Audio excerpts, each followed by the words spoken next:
राधा वल्लभ श्री हरिवंश। राधा वल्लभ श्री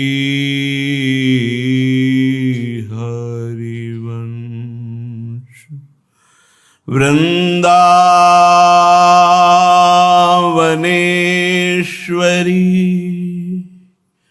तवैव पदारविन्दम्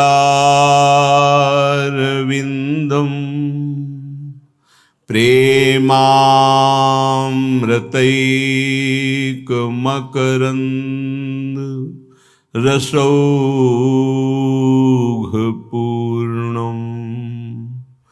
हृद्यर्पितं मधुपते स्मरतापमुग्रं निर्वापयत् परम शीतलमाश्रया।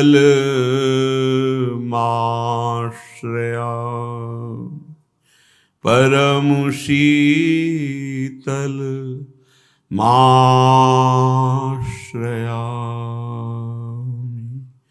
एक समय एकांत वन में डोलत झूलत श्री कुंज बिहारी। श्री कुंज बिहारी। झूठा देत परस्पर सब मिली अबीर उड़ावत डारी। अबीर उड़ावत डारी। एक समय एकांत वन में डोल झूलत श्री कुंज बिहारी। कबहू वे उनके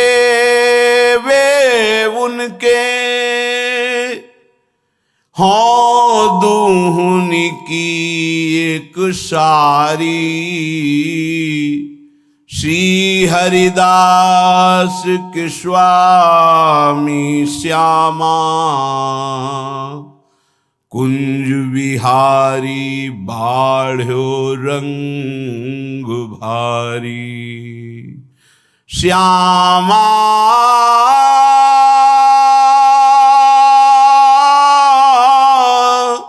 कुंज बिहारी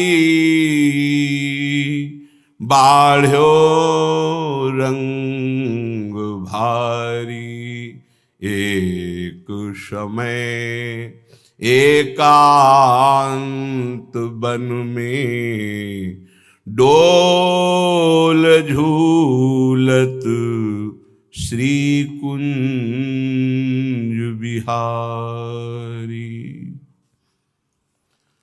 उपासक उपास्य देव के नाम रूप लीला धाम इसी में आसक्त हो जाए। भगवान की त्रिगुणमयी माया का प्रभाव नाम रूप लीला धाम में जो आसक्त चित्त हैं उन पर नहीं पड़ता। माया क्या है? एक भ्रम है। जो भगवान से विमुख हैं उन्हें अविद्या, अज्ञान, माया, अस्मिता, मोह, राग, काम ये सब आसक्त कर लेते हैं, भ्रमित कर लेते हैं।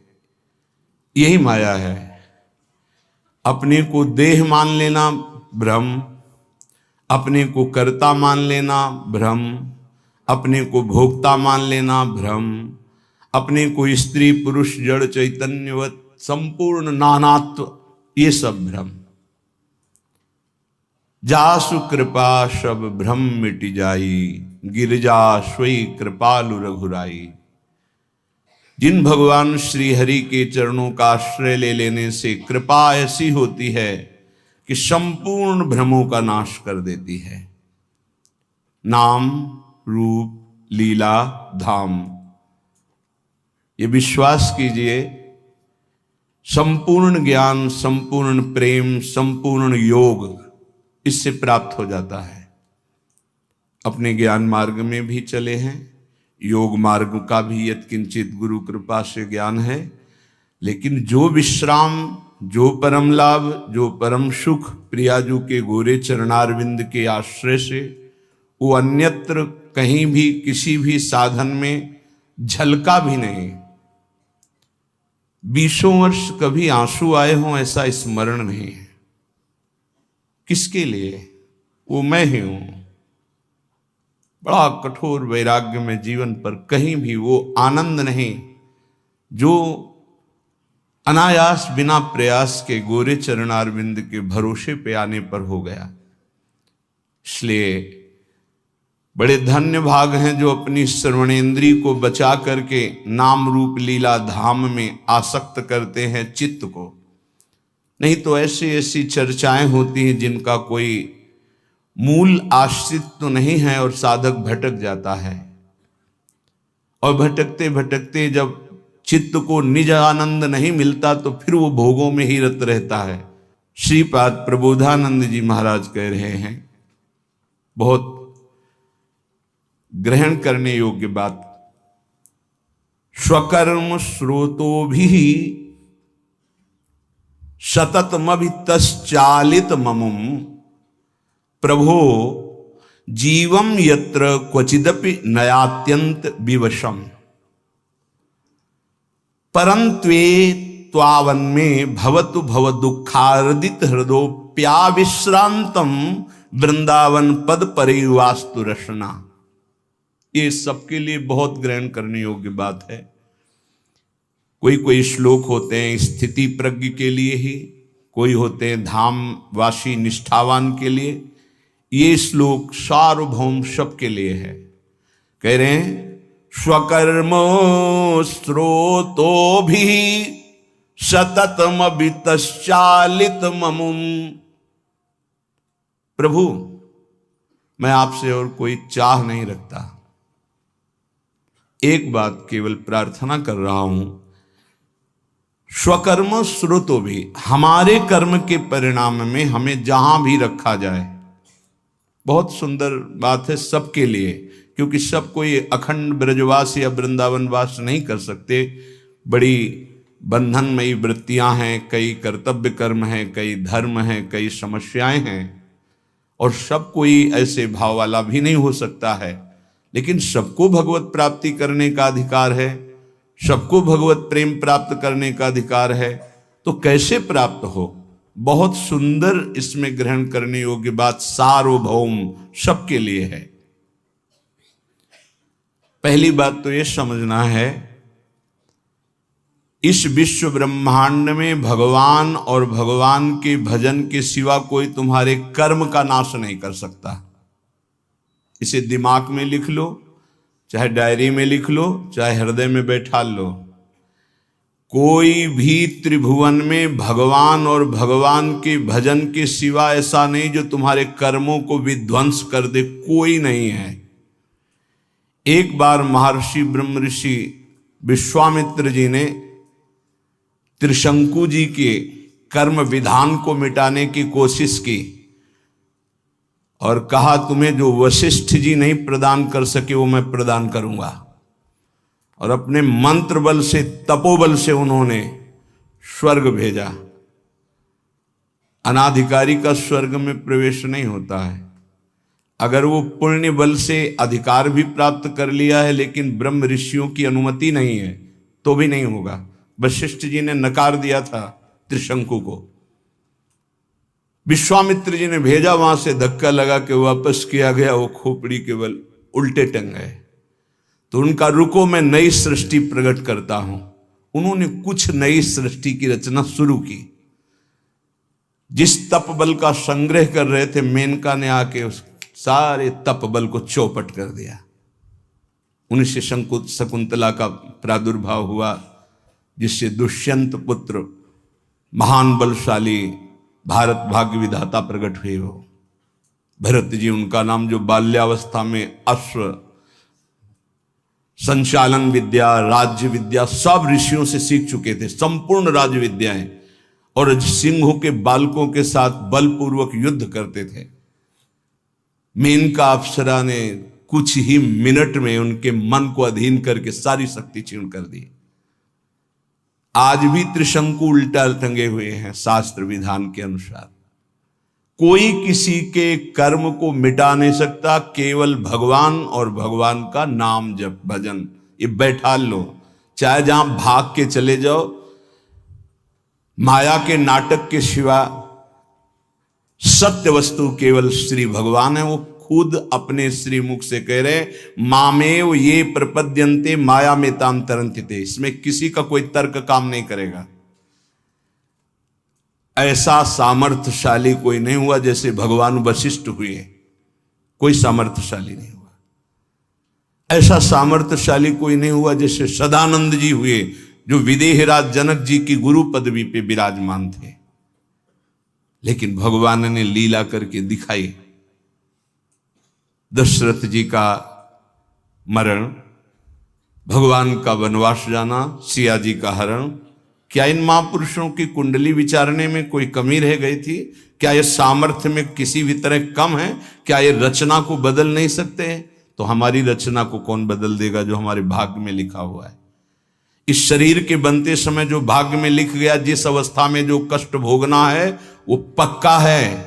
अगर कोई कम कर सकता है और मिटा सकता है तो एकमात्र भगवान नाम और भगवान की शरण, ये आप बिल्कुल स्वीकार कर लीजिए। भटकने की कहीं जरूरत नहीं। किसी भी जंत्र मंत्र तंत्र की ऐसी सामर्थ्य नहीं कि भावी को बदल सके, प्रारब्ध को बदल सके। हां, हरि हैं ऐसे, तुरत विभीषण पाछे मेला, सन्मुख राम सहयो सोई सेला। भगवान सामने आकर करो सदा तिनके रखवारी, जिमि बालक राखे महतारी। इस पे हमारा कोई तर्क नहीं है। वो कर तुम अकर तुम अन्यथा कर तुम है, वो सब कुछ बदल सकते हैं। बस एकमात्र भगवान और उनका भजन। स्वकर्म स्रोतो भी, हरिवंश महाप्रभु कह रहे हैं, हित सजनी स्वरूपा है। यत्र यत्र मम जन्म कर्म भीर, मेरे कर्म के अनुसार जहां जहां मेरा जन्म हो, चाहे वो नरक भेजो चाहे परम पद भेजो, मुझे इसकी प्रार्थना आपसे नहीं है। यत्र यत्र मम जन्म कर्म भी नारके परमे पदे थवा। बस इतनी प्रार्थना है लाडली जू कि जहां जहां मेरा जन्म हो कर्म के अनुसार, या जहां जहां आप मुझे भेजें, तो आप हमारे हृदय में अपनी परिकर सहित रहें। ललिता विशाखादि सहचरियों के साथ प्रिया प्रीतम गलवैया दिए मेरे हृदय रूपी निकुंज में है, जहां चाहो वहां भेज दो। श्रीपाद प्रबोधानंद जी यहां कह रहे, बहुत स्वीकार करने योग्य है, मंगल हो जाएगा। स्वकर्म स्रोतो भी, हम आपसे प्रार्थना नहीं करते कि हमारे कर्मों के परिणाम का नाश कर दो, मत करो। सतत मभिस तश्चालित ममुम, मेरा कर्म मुझे प्रेरित करके जहां रख रहा है, कर्म के अनुसार ही वास मिलता है, कर्म के अनुसार ही आहार विहार, कर्म के अनुसार ही उसको दुख सुख का भोग, बड़ा कर्मों का जाल है।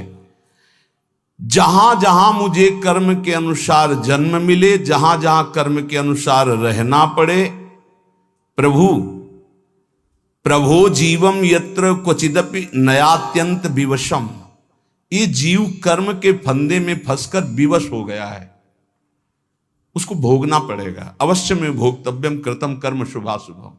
भाग लो इस जाल से, बच जाओगे। हरि शरणम, भगवान की शरण में हो जाओ तो बचा लेंगे। इस जन्म में जो दुख सुख आवे भोग लो, आगे बिल्कुल निर्विकार परम पदवी के अधिकारी बन जाओगे। ये क्यों में करके वर्तमान के दुख को मिटाने के लिए आप इधर उधर भटकने की कोशिश मत करें। जहां हो वहीं नाम जप करो, फिर आप चमत्कार देखो। भले थोड़ा दुख आवे सह लो, आगे तुम्हारा बड़ा मंगल हो जाएगा। प्रभो जीवम यत्र क्वचिदपि नयात्यंत विवशम, अत्यंत विवश हो गया है जीव। जब चाहता काम क्रोध लोभ मोह मद जब जो चाहते हैं उसको ऐसे परास्त कर रहे हैं। नाथ परंत्वेतान वन में भवत भव दुखार्दित हृदो प्याविश्रांतम वृंदावन पद परि वास्तु रसना। क्या मेरी एक प्रार्थना सुनी जाएगी? ध्यान देना, ये बात ध्यान देने की है। जहां मैं रहूं भारी दुख पड़े, मैं आपसे प्रार्थना नहीं करता कि मिटा देना, कर्म के अनुसार मुझे भोगने दो, पर एक कृपा कर दो। मेरी जिह्वा निरंतर वृंदावन में जिनका यश गूंज रहा है वो राधा राधा राधा वृंदावन वृंदावन वृंदावन ऐसा पुकारती रहे। ए भाई, बड़ी सार की बात है। इसमें क्या है? राधा राधा राधा आप उच्चारण करोगे फिर आपको कोई दुख परास्त कर सके असंभव। ध्यान रखना, कोई दुख ना आवे, हम ये बात नहीं कह रहे। बिल्कुल नाटकबाजी की, मन की नाटकबाजी, संसार की नाटकबाजी, इसमें मत फंसिए। पक्का अवश्य में वो भोक्तव्यम कृतम कर्म शुभाशुभम, बड़े बड़े सिद्धों को भोगना पड़ा है। आप तो साधारण कर्म करने वाले जिन्होंने असाधारण तप किया, असाधारण जो आप सोच नहीं सकते, उनको भी शारीरिक दंड भोगने पड़े जो इसमें निश्चय कर दिए गए हैं। नाम यदि चल रहा है तो दुख का अनुभव नहीं होगा, ये बात ध्यान रखना। दुख की व्यथा नहीं होगी, असाध्य रोग, भारी कष्ट, भारी विपत्ति, लेकिन आपके आनंद में फर्क नहीं पड़ेगा यदि आपकी जिह्वा में राधा राधा। आगे परिणाम दुख की निशानी नहीं रहेगी, दुख का नाम नहीं रहेगा, ये बात विश्वास कर लीजिए। इसीलिए बहुत सुलझा हुआ इस सिद्धांत श्रीपाद कह रहे, प्रभु स्वकर्म स्रोतो भी सततमभितश्चालित ममुम प्रभो जीवम यत्र क्वचिदपि नयात्यंत विवशम परं त्वेतावन में भवतु भव दुखार्दित हृदय। मैं दुखित हृदय से कह रहा हूं, जहां मेरा जन्म होने दो, जो मुझे भोगना है निश्चित भोगने दो, भाई एक कृपा कर दो कि वृंदावन में डाल डाल पात पात में, वायु के प्रवाह में भी, पशु पक्षियों के मुख से भी जहां राधा राधा राधा गूंज रहा है, ऐसे वृंदावन में थोड़ी प्रीति हो जाए और हमारी रसना रात दिन राधा राधा राधा ऐसा रटे। नाथ इतना तो मुझे दे दो। और इतना मिलने का फल क्या है? बोले कदावा कश्यापि स्फुट नव कदम्बस्य विटपे स्फुरद गोपी भर्तु किमपि कलये स्मरवदनम कदा श्री राधाया कुसुम चय लोलंच ललितम करम वीक्षे वृंदावन भुवि लतौघे क्वचिदपि। जहां भी हो आप वहीं से, आप भजन में नहीं हो तो इसलिए विश्वास नहीं होगा। श्रीपाद करें कहीं भी हो गए, वृंदावन तुम्हारे ऊपर कृपा करेगा। पर यह जरूर है, पहले महापुरुष बाद में प्रिया प्रीतम, ये पक्का, ये ध्रुव सिद्धांत है। जब कभी किसी को प्रिया प्रीतम का साक्षात्कार होना होगा तो पहले रसिक महापुरुष का दर्शन होगा, और जब रसिकों के दर्शन होने लगे तो जान लेना धाम और धामी दोनों का सानिध्य मिलने वाला है। वो उपासक देखता है अचानक एक कदम्ब का वृक्ष है, सुंदर चौकी है, पुष्प बिछे हुए हैं, और लालजू कदम्ब की डाल पकड़े हुए देख रहे हैं किधर? कदावा श्री राधाया कुसुम चय लोलंच ललितम। आह, नेत्र लोलायमान चंचल हो रहे हैं प्रीतम की तरफ और पुष्प का चयन कर रहे हैं श्री जी। ऐसे दोनों युगल सरकार कदम्ब के वृक्ष पर डाल रखी हुई लाडली जू की तरफ लालजू देख रहे हैं, और लाडली जू सुंदर कुसुमों को, पुष्पों को चयन करती हुई बीच बीच में चकोरी की भांति लालजू की तरफ देख रही है। क्या मैं ऐसा देख पाऊंगा? श्रीपाद कह रहे हैं ये उस राधा नाम जापक को जहां होगा वहीं उसको दर्शन हो। गीता वाटिका कहां है? गोरखपुर में, वहीं से देख रहे हैं भाई जी महाराज, वहीं से राधा बाबा दिव्य लीला देख रहे हैं। भाई जी के प्रसंग में एक आता है कि एक कल्याण पत्रिका अंग्रेजी से छपती थी, कल्याण अंक जैसे निकलते ऐसे, तो वो कोई विदेशी पढ़ता था। उसने भाई जी की बताई हुई पद्धति से नाम जप शुरू किया। उसको एक दिन ऑफिस में श्री कृष्ण से बात हुई। वो भागा भागा वहां से गोरखपुर आया, गीता वाटिका भाई जी से मिला और कहा मुझे श्री कृष्ण मिले हैं। भाई जी की तो सिद्ध दृष्टि देखा, हाँ ये तो भगवत साक्षात्कार किए हुए। तो उनका भाई तुम बिना भक्तों के संग के, बिना धाम के ऐसे कैसे तुम विदेश में भगवान का साक्षात्कार। तो उन्होंने बताया हमने आपकी पत्रिका पढ़ी, उसमें नाम की महिमा, और नाम जब प्रारंभ किया तो नाम में सुख मिलने लगा। आपने जैसे जैसे कहा वैसे मैं कर रहा, मुझे श्री कृष्ण मिल गए। भाई जी ध्यानस्थ बैठे, क्या क्या तुमने देखा? वो बोलते जा रहे, भाई जी सही का निशान लगा, हाँ ठीक, हाँ ठीक। विचार कीजिए, वो दूर देश में बैठे हुए बात संत की मान रहा है तो भगवत साक्षात्कार हो रहा है। श्रीपाद कह रहे हैं तुम जहां भी हो, यदि राधा राधा राधा, तो इस कोटि का महाप्रेम में भगवत साक्षात्कार। इदम में किम भावी द्रुत कनक गौरक्ष विहरीन मणिश्यामो धामो द्वयमिहि मिथो शार्पित भुजम निरीक्षे तत्स्मेरम मम बहुविध प्रेम विस्तृतम सुखम पच्चाच्छाया द्वयमथ पुरो मूर्छित यतिमाम। हाय मेरा सौभाग्य कब ऐसा होगा कि 7 कुंभ तन गोरी श्री प्रियाजू गौर कांति श्रीअंग से प्रकट हो रही, नवीन जलधर इंद्र नीलमणि की सी कांति, मणिश्यामम धाम, और दोनों युगल सरकार परस्पर मिथो शार्पित भुजम, गलवहियां दिए हुए, निरीक्षेतत स्मर मम, वो मेरी तरफ देख रहे प्रिया प्रीतम, आह, और मंद मुस्कुरा दिए मेरी तरफ देखकर, तो मैं वहीं गिर करके मूर्छित हो गया। हाय कब पुनः ऐसा मुझे दर्शन प्राप्त होगा। ये नाम जापक को प्राप्त होता है।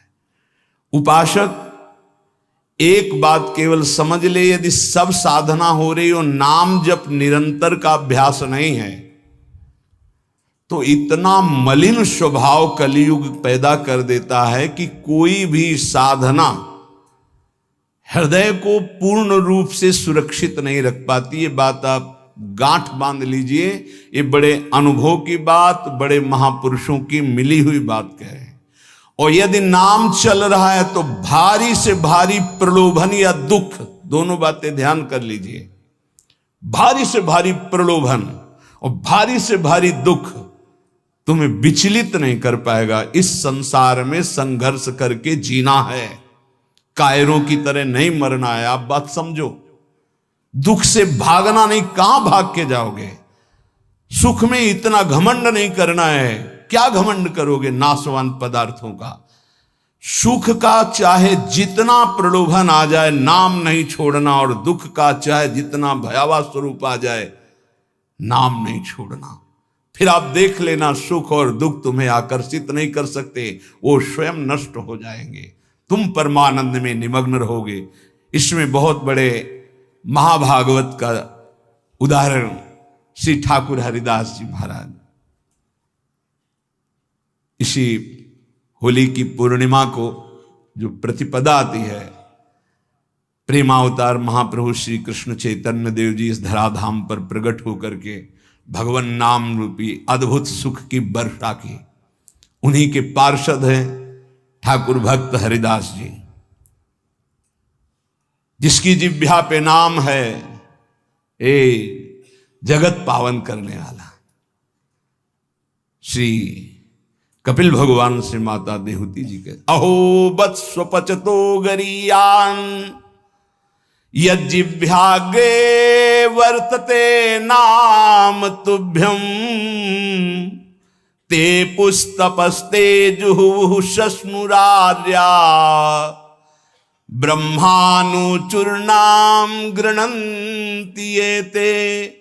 यदि वो चांडाल कुल में भी जन्मा हो, राधा राधा कृष्ण कृष्ण कृष्ण, तो कह रहे हैं कि उसने सारी तपस्या कर ली। तेपुस तपस्ते जुहवु सस्नुरार्या, उसने सारी तपस्या कर ली, उसने स्वर सहित वेदों के पाठ का फल प्राप्त कर लिया, उसने समस्त यज्ञ कर लिया, उसने सारे तीर्थ अवगाहन कर लिए, जिसकी जिह्वा पे नाम चल रहा है राधा राधा राधा। अहो वत्सु पचतु गरीयान, वो चाहे चांडाल क्यों न हो। भगवान की पूर्ण कृपा का कैसे हम परीक्षण करें कि हमारे ऊपर कृपा है। सेवक जी महाराज कह रहे हैं, हरिवंश कृपा हरिवंश कहें, हरिवंश कहें हरिवंश लाहें, हरिवंश सुलाभ सदा तिनके, सुख संपत्ति दंपति जूजिन के। हरिवंश की कृपा क्या है कि निरंतर नाम चल रहा है। उसका फल क्या है? बोले वो मिलेंगे जिनका नाम तुम जप कर रहे हो, और परम लाभ प्रतिपल होता चला जाएगा। ये कृपा का फल है। हरि की कृपा का कहां उदय हो जाए कुछ नहीं कहा जा सकता, और जहां कृपा उत्पन्न हो जाती वहां सर्वाश्चर्य प्रकट हो जाता है। जिनके भ्रूभंग मात्र से त्रिगुणमयी माया ने अनंत ब्रह्मांडों का सृजन कर दिया, उस अखिल कोटि ब्रह्मांड नायक भगवान को अधीन करने की सामर्थ्य जिसमें है, वो है नाम। नाम ध्यान से सुन लीजिए, बड़ा प्रपंच फैला हुआ है जो नाम को नहीं पकड़ने दे रहा। मेरी बात, मेरी प्रार्थना मान लीजिए, अगर जीवन को इस लोक और परलोक में मंगलमय बनाना है तो नाम पकड़ लीजिए। बड़े बड़े सिद्धों की बात कह रहे हैं। ये बेचारी जबान क्या महिमा वर्णन कर सके नाम की। एक जीव भगवान अनंत शेष जी के 2000 जिह्वा दिव्य हैं, वो भगवान हैं और निरंतर भगवान की महिमा गान करते, पार नहीं पाते। चारों वेद भगवान की महिमा करके नेति नेति कह दिए। उन भगवान की महिमा कोई बेचारी पार्थिव जीव क्या वर्णन करे। हरिनाम जिसकी जिह्वा पे आ गया, हरि की अपार कृपा हो गई। नाम जप से कोई ऐसा कार्य नहीं है जो सिद्ध ना किया जाए। बड़े भाग्यशाली हैं जिसकी जिह्वा पे सुमधुर भगवान के नाम जप करने का चस्का लग गया है। उसके लिए संसार में कोई वस्तु ऐसी नहीं, कोई पद ऐसा नहीं जो प्राप्त ना कर सके। एक तरफ एक नाम जप करे, ध्यान से सुनना, एक तरफ यज्ञ करे, बड़े बड़े योग करे, जप करे, तप करे, ध्यान करे, पूजा करे, निष्ठा करे, समाधि, और फिर फल निकाला जाए तो नाम जापक का फल निकलेगा भारी। क्यों? क्योंकि नाम जापक दैन्य होगा, उसको साधन का बल होगा। मैं योगी, मैं तपस्वी, मैं ज्ञानी, मैं याज्ञिक, मैं दानी, मैं विद्वान, और वो तृणादपि सुनीचेन नाम कर देता है दैन्य। अगर ये सब साधन हो रहे हैं और नाम में प्रीति नहीं हुई तो वो लोक लोकांतर जाएगा, तप लोक, जनलोक, महरलोक, ब्रह्मलोक, लेकिन भगवत प्राप्ति नहीं। अगर नाम जप कर रहा है तो सीधे उसको तत्वबोध होगा, सीधे भगवत प्रेम होगा, उसे किसी अन्य साधन की आवश्यकता नहीं। कल एक निर्गुण निराकार के उपासक बहुत सुलझे हुए संत आए हुए थे। उनका जो भाव था वो तो उन्हीं का भाव था, पर उन्होंने सार बात कही कि जब आपके मुख से नाम महिमा सुनते हैं तो मेरी भी उपासना में नाम का ही महत्व है। तो हमारी बात पुष्ट हुई कि निर्गुण निराकार की प्राप्ति और सगुण साकार की प्राप्ति, दोनों की प्राप्ति, या निर्गुण सगुण ब्रह्म ते न्यारो, प्रेम की प्राप्ति सब नाम में है। जो चाहो प्राप्त कर लो। जितनी भी साधनाएं, सबका अंतिम फल है भगवान की प्राप्ति हो जाना। और भगवान की प्राप्ति होती निरंतर चिंतन से। निरंतर चिंतन में सहज वृत्ति नाम पैदा कर देता है। इसलिए भगवान नाम के समान त्रिभुवन में जितने भी शास्त्र और सिद्धांत हैं, कोई समानता नहीं कर सकता। नाम, जिन जिन बड़े महापुरुषों के वचन पढ़ो, सब में नाम। नाम में देश, काल, पात्र, जाति, वर्ण, समय, असमय, पवित्रता, अपवित्रता, इन किसी बातों का कोई नियम नहीं। जो जैसे जहां हो सब बोल सकते हो नाम। जैसी हालत में हो, जहां हो, जैसे हो, जिस वर्ण के हो, जिस स्थिति में हो, हर समय हर काल में भगवान नाम जप कर सकते हो, ऐसा शास्त्र का आदेश है। उसके लिए कोई निषेध नहीं कि यहां नाम जप नहीं कर सकते, तुम शौच अवस्था में नाम जप नहीं कर सकते, तुम ऐसे। नाम जप से बड़ा पाप और पापी तत्काल पवित्र हो जाते। बड़ा नाम का महत्व है। अत्यंत नीच से नीच पुरुष यदि नाम जपना शुरू कर दे तो सर्व पूज्य हो जाएगा। विश्वास कीजिए, सर्वश्रेष्ठ जगत पावन हो जाएगा। देवर्षि नारद जी कहते हैं सातरति सातरति सा लोकांतारयति। वो स्वयं तर जाता है, स्वयं तर जाता है, लोगों को तार देता है। बुरे से बुरा, गंदा से गंदा आचरण करने वाला परम पवित्र महान भागवत बन जाता है नाम जापक। कल एक उपासक कह रहे थे, पहले तो उन्होंने छल भरे शब्द बोले, फिर स्पष्ट बोलने लगे कि वो जिसकी बात कर रहा हूं मैं ही हूं। कोई ऐसा पाप नहीं, कोई ऐसा गंदा आचरण नहीं जो ना किया हो, लेकिन सत्संग सुना और नाम की महिमा, नाम जप कर रहा हूं। आप बिल्कुल जैसा आप सत्संग में बोलते अक्षरशः धारण करने की कोशिश करता हूं। क्या मेरा उद्धार हो जाएगा? पक्का पक्का हो जाएगा। कह रहे बुरे से बुरा, नीच से नीच भी महान भगवत भक्त बन जाता है। नाम जपत कुष्ठी भलो, चुई चुई गिरे जो चाम। कबीरदास जी। कंचन देह किस काम की, जिह मुख निकसत नहीं राम। जिसकी जिह्वा से नाम नहीं निकल रहा, चाहे वो जितना बड़ी पदवी में हो, चाहे जितना सुंदर शरीर हो, किस काम का? शरीर रोग ग्रसित है, वो राम कृष्ण हरि जप रहा है, वो जगत मंगल करने वाला है। हम जिनका उदाहरण देने जा रहे हैं कि बड़े से बड़े प्रलोभन में और बड़े से बड़े कष्ट में भी नाम नहीं छोड़ना चाहिए, उनका जन्म यवन कुल में हुआ। यवन कुल, हरिदास जी महाराज। और बालक अवस्था से इनका अपने भगवत प्रेमी महात्माओं का सानिध्य मिला तो नाम में प्रीति हो गई। यवन कुल में उत्पन्न होने पर भी भगवान श्री हरि के चरणों का आश्रय और उनका नाम का ऐसा उनको चस्का लगा कि जिस दिन से पकड़ा बढ़ता ही चला गया नाम। और नाम ने फिर जीवन में निष्ठा पैदा कर दी। ये निष्ठा का मतलब होता प्राण निकल जाए तो ही नाम स्फुरण बंद हो, अन्यथा नाम स्फुरण बंद नहीं हो सकता। चाहे काटना शुरू कर दो, वो नाम स्फुरण, इसे निष्ठा कहते हैं। श्री हरिदास जी का जन्म बंगाल यशोहर जिले के अंतर्गत बुड़न नाम के एक ग्राम में हुआ था। ये जाति के यवन थे, मुसलमान थे। बाल्याकाल में बड़ी विचित्र लीला हुई। इनके माता पिता पधार गए।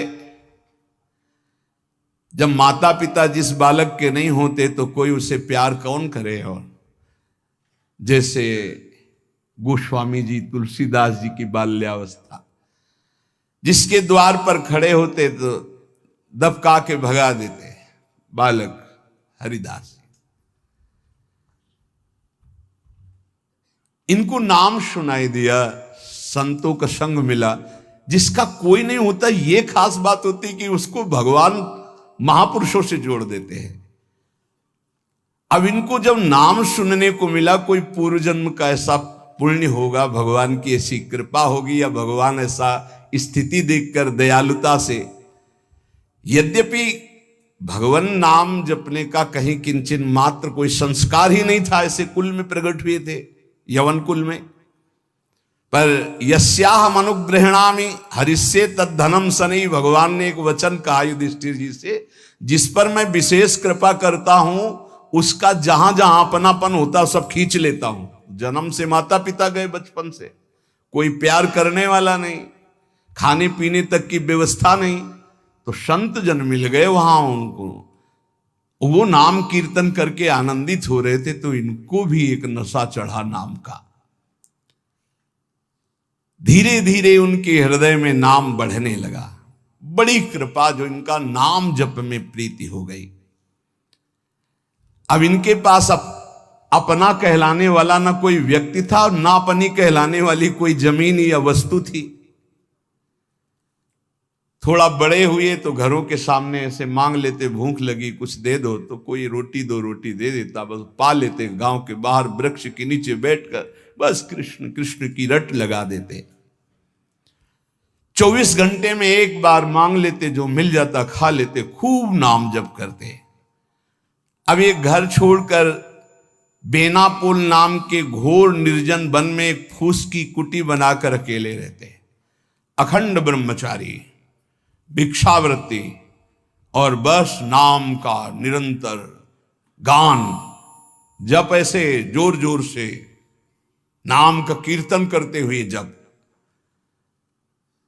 ऐसा तेज प्रकट हुआ जो देखे इनको लुभायमान हो जाए।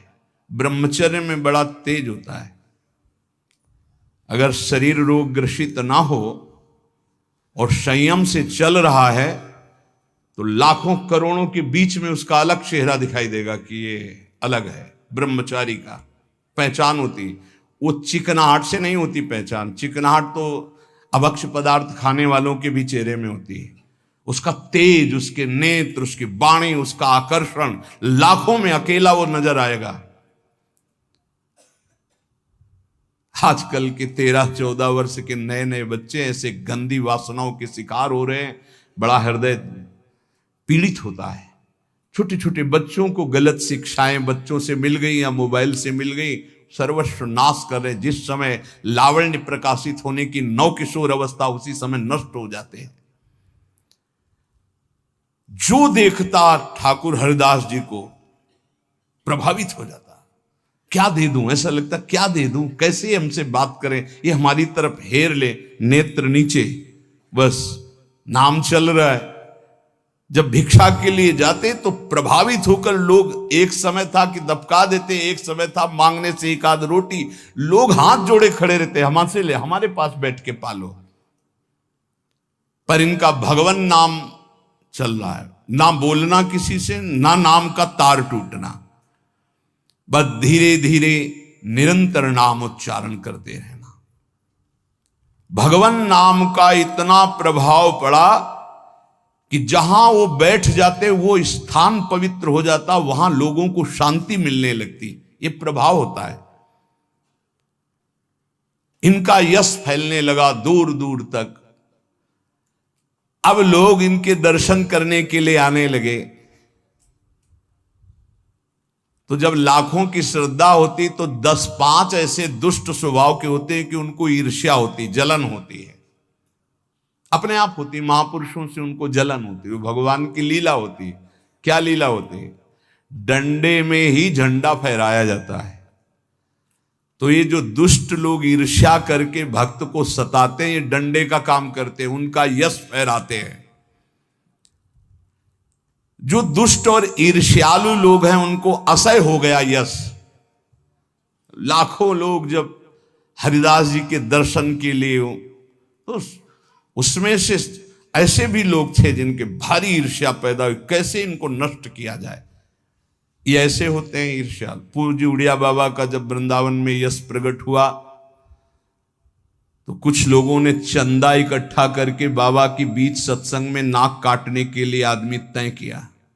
वो आदमी चाकू छुपा के गया प्रणाम करने की मुद्रा, और ऐसे जीव। तो वहां उनके पार्षद जो मोरछली डुला रहे थे बहुत सावधान, तत्काल पकड़ते पकड़ते चावल भर नाक में चाकू चली गई।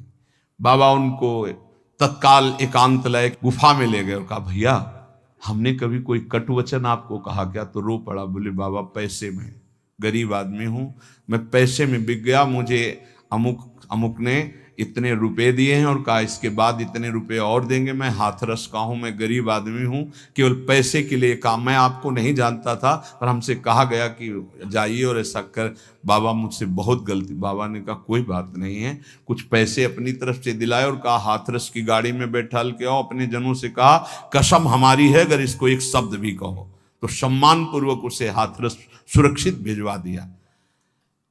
अकारण द्वेष मानने वाले पैदा हो जाते हैं जब किसी का यश होता है। कैसे इनका यश नष्ट हो? ये ईर्ष्यालु एक रामचंद्र खां नाम के बड़े जमींदार थे। यार हमारे पास तो जमीन रुपया पैसा कोई नमस्कार नहीं करता है, दो रोटी मांग के खाने वाला नाम जपा, इसको जिसको देखो प्रणाम करता चल। ये लगता है कौन कौन भाई? बोले बाबा जी। बाबा जी मतलब बाबा जी तो एक लगता है क्या यार, मतलब बाबा जी क्या है? उसको लगा मैं जमींदार हूं, रुपया है पैसा है, हमें तो कोई नमस्कार नहीं करता है, इसको जो देखो नमस्कार कर रहा है, कैसे इसका यश नष्ट करूं? तो पहला बाण होता है कामिनी। जब कभी किसी को नीचा दिखाना होता है, ऐसा होता है। जब कभी किसी का यश होता है तो विविध प्रकार की माया के पार्षद अपना प्रयास करते हैं। तो उसने विचार किया कि इसका कैसे नाश किया जा सकता है, कैसे नीचा दिखाऊं, इसके बड़े हुए यश को कैसे मिट्टी में मिलाऊं। जमींदार तो था ही, पैसे थे ही। उसने विचार किया कि इनके पतन करने के लिए, इनका पतन भी करूं उपहास भी करूं, दोनों बातें हो जाएंगी। उसने नवीन अवस्था की वैश्या दो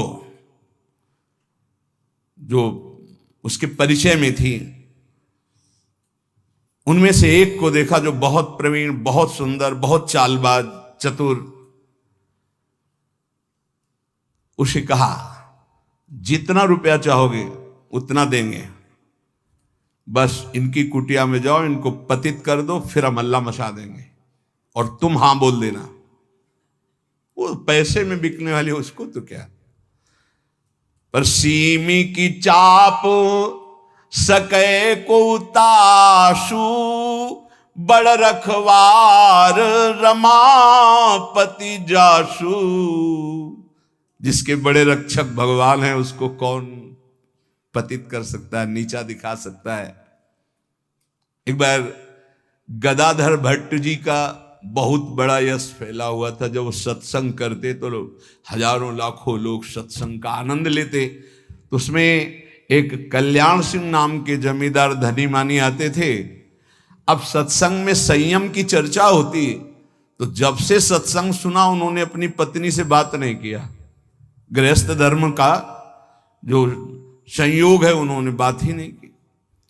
पत्नी ने देखा कि हमारे वर्षों होते जा रहे हैं और हमारे पति हमारे हाथ से गए, यद्यपि उनके सौम्य बर्ताव, बड़ा साधुता का बर्ताव, पर वो काम से पीड़ित होकर के हमारे जीवन में आग लगाने वाला एक गदाधर भट्ट जी हैं। अगर ये कथा ना करते तो हमारे पति का स्वभाव ना बदलता और हमारा जीवन गृहस्थ धर्म नष्ट ना होता। देख लेंगे हम इनको। और वो जमींदार धन था।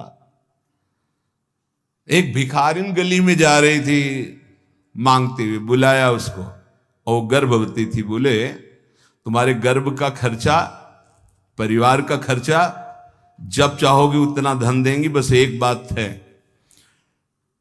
उसने विचार किया कि अगर गदाधर भट्ट पर अश्रद्धा हो जाएगी तो मेरे पति पुनः वापस हमें मिल जाएंगे, क्योंकि उन्हीं की बात पर वो आकर के ब्रह्मचर्य रह रहे हैं, संयम से रह रहे हैं।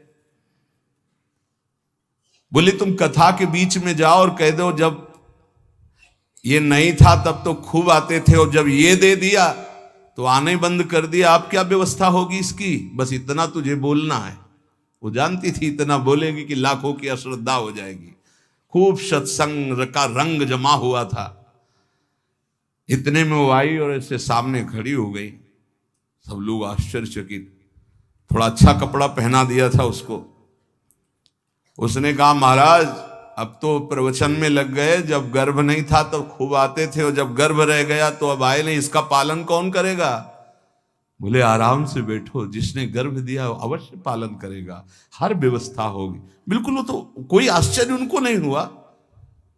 वो समझ गए कि भगवान का कोई खेल है। उनका आराम से बैठो, पक्का जिसने गर्भ दिया उसका पालन करेगा। बोले, बातों में मत फुसलाइए, आप समझ रहे हैं ना? अब काना फूसी, ये ऐसा भी है? हम तो ऐसा नहीं। अरे बोले, हम तो पहले कह रहे थे। अब उनमें जो तर्क वाले, संशय वाले थे, उनके गुट होने लगे, चर्चाएं होने लगी। अब हाहाकार मच गया। तो कुछ तो ऐसे भक्त थे जो प्राण दे दें, तो उनका ऐसा हो ही नहीं सकता, ऐसा नहीं हो सकता। वो एकदम पागल हो गए कि ऐसा नहीं हो सकता। इसके बाद धीरे से सामने से गए, उसको इशारा किया बैग के लिए। वो उठी, पीछे आई। सत्य बोल, अगर सत्य नहीं बोली तो उसने कहा कि हमें क्षमा किया जाए। जब भय चारों तरफ से 50 आदमी श्रद्धालु कि मैं मर सकता हूं लेकिन मार नहीं सकता, ऐसा समझ गई कि मार डाली जाऊंगी। तो उसने कहा, एक कोई कल्याण सिंह गए इनमें कथा सुनने वालों में, तो राजपूत थे तो तलवार और सब। वो, हाँ मेरा नाम। बोले, तो आपकी पत्नी ने इतनी हमको स्वर्ण मुद्राएं दी है और इतनी बाद में देने, केवल ये बोलने को कहा था, सो मैं बोल चल सभा में बोल। सभा में बुलवाया और भागे अपनी पत्नी के। गदाधर भट्ट जी ने कहा, यही कथा सुना? अरे वो तो विकार से पीड़ित हो रही, तुम तो सत्संगी हो, धैर्य धारण को कुछ नहीं। क्या ये भगवान की अनुकूल प्रतिकूल माया की लीलाएं होती रहती। शांत, पुनः सत्संग शुरू। और कहा, मैं वचन दो हमारे सामने कि तुम अपनी पत्नी को एक शब्द भी नहीं कहोगे। और देखो, गृहस्थ में संयम का ब्रह्मचर्य रहा जाता है, उसमें अखंड ब्रह्मचर्य नहीं रहा जाता। पानी ग्रहण किया है तो संयम पूर्वक, जितना आप प्यार पूर्वक संयम से ब्रह्मचर्य रहो, फिर गृहस्थ धर्म का समझाया उनको। तो ये बड़े बड़े महापुरुषों के जीवन में होता है। रामचंद्र खान ने एक वैश्या से कहा, तुम जितना रुपया मांगोगे देंगे, इनको भ्रष्ट कर दो, फिर हल्ला मचा देंगे, फिर इनका सब यश धूल दूषित हो जाएगा। पर उनको ये नहीं पता था कि ये भगवान के दास हैं, इनकी सुरक्षा स्वयं भगवान करते हैं। करो सदा तिनके रखवारी, जिम बालक राखे महतारी। जैसे मां दिखाई नहीं दे रही, बालक खेल रहा है, लेकिन पक्का मानिए मां की दृष्टि वही है, अपने बच्चे पे है। कहीं कोई ऐसी बात ना हो जाए जो हमारे बच्चे को दुख हो जाए। वो कार्य करती हुई एक दृष्टि में देखती रहती है। मेरे प्रभु अपने जन को हर समय देखते रहते हैं, हर समय से। जहां मेरा भक्त चरण रखे वहां रखूं मैं हाथ। बस लीला समझ पाना बहुत कठिन है भगवान की। संपूर्ण संसार एक तरफ विरोध करने लगे तो भी भक्त का बाल बांका नहीं हो सकता। जो होगा विधान भगवान की तरफ से होगा। पर नीच पुरुष अपनी नीचता से बाज नहीं आता। उसने 16 वर्षीय वैश्या को, जो बड़ी रूपवती थी, बड़ी प्रवीण थी, चालबाज थी, चतुर थी, उसको खूब श्रृंगारित करके भेजा, जाओ और उनको भ्रष्ट कर दो। जंगल में रहते थे। उसको भी गर्व था कि कोई ऐसा पुरुष पैदा नहीं हुआ जिसको मैं चाहूं और भ्रष्ट न कर सकूं। पर उसको क्या पता था कि परम पुरुष का दास ऐसा होता है। हरिनाम में डूबे हुए श्री ठाकुर हरिदास जी उसकी कुटिया में गए। ठाकुर हरिदास जी ने कृष्ण कृष्ण कृष्ण, शांत बैठे हो अपने कृष्ण कृष्ण, बार बार बोलना चाहती कुछ बात कर, हरे कृष्ण हरे कृष्ण। सुबह से गई पूरी शाम हो गई, कृष्ण कृष्ण कृष्ण।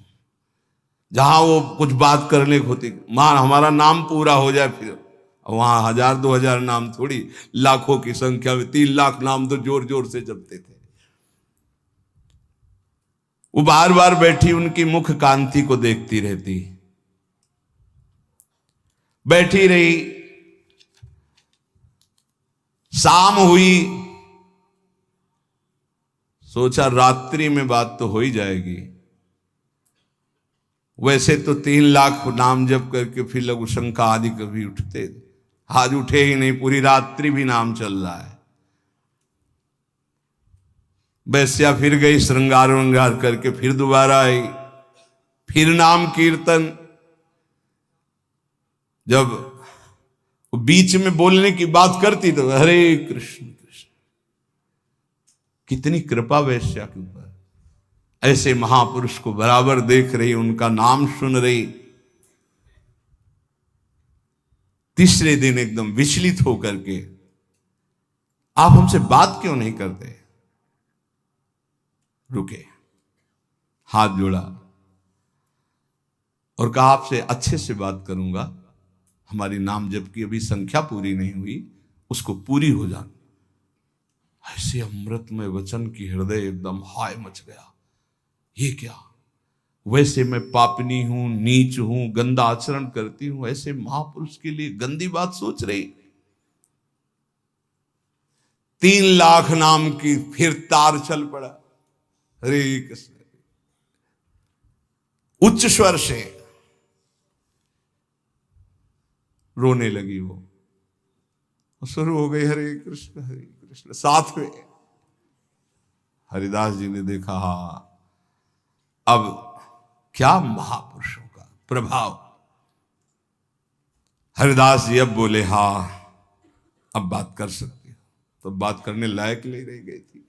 अश्रु प्रवाह चल रहा था और कृष्ण नाम चल रहा था। उठी और चरणों में लौट गई, का धिक्कार है मुझ निज पापनी को कि आप जैसे महापुरुष के लिए मैंने गंदी बात सोची, मुझे क्षमा कर दीजिए। चिल्ला चिल्ला करके रोने लगी। उन्होंने कहा, दुखी नहीं होना, मेरे प्रभु तुम पर बहुत कृपा किए हैं। वो आंखों से आंसू बहाती जा रही, गदगद कंठ से कह रही, पतित पावन आप मुझे स्वीकार कर लीजिए, मैं आपकी चरणों की दासी हूं। आप तो अहेतुकी कृपा करने वाले परम दयालु हैं। आप पात्र और अपात्र का विचार न कीजिए, मुझ जैसी नीच को स्वीकार कर लीजिए। और चिल्ला चिल्ला के रोने लगी। हरिदास जी ने कहा, जो नाम सुन रहा है वो नीच कैसे हो सकता है? उन्होंने कहा, आप मुझे जानते नहीं, मैं वैश्या हूं, मैं लोक निंदित हूं, मैं बहुत ही गंदी हूं, मैं खोटी बुद्धि से आपको भ्रष्ट करने आई थी। हरिदास जी ने कहा, इस समय आपके हृदय में क्या है? बोले, भगवान बस आपकी दास्ता, आपके आदेश का इंतजार। मैं क्या करूं, मुझे आदेश कीजिए। मैं नीच कैसे पवित्र हो सकती हूं? मैं आपकी शरण में हूं, आप मेरा उद्धार कीजिए। हरिदास जी ने कहा, देवी अब तुम वैश्या नहीं रही, उठो। मेरे प्रभु बड़े पतित पावन हैं, उनका नाम उनसे भी महान है, क्योंकि प्रभु को अधीन कर लेता है। मेरे प्रभु के नाम में कोई भेदभाव नहीं, कोई भी जप सकता है, कोई भी अपना परम कल्याण कर सकता है। मेरे प्रभु के नाम में इतनी सामर्थ्य है कि कोई इतना पाप इकट्ठा ही नहीं कर सकता जितना नाम में पाप नाश की सामर्थ्य है। तुमने जो पाप कर्म से पैसा पैदा किया है, आज से उसका प्रयोग मत करना, उसे हटा दो, उसे दे दो, गरीबों को बांट दो। और आज से तुम जो 3 दिन से नाम सुन रहे हो, इसी नाम को रटो। देखो, ये नाम तुम्हें परम पावन कर देगा। वैश्या ने कहा, अब तो मैं जाऊंगी नहीं अपने घर, संपत्ति बांटने की तो बात, अब वहां जाऊंगी नहीं। तो उन्होंने कहा, फिर इसी कुटिया में रहकर तुम नाम जप करो।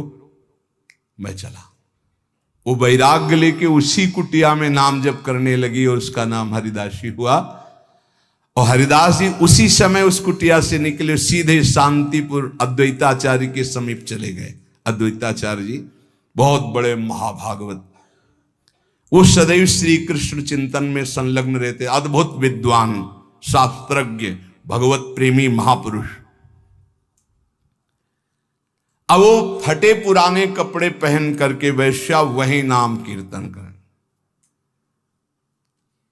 अब उस जमींदार के तो होश उड़ गए कि मैंने भेष छुड़वाने के लिए वैश्या को भेजा था और यहां वैश्या ही अपना भेष परिवर्तन करके वहां नाम जप करने लगी। ये क्या है नाम जपक जन, भगवान के जन।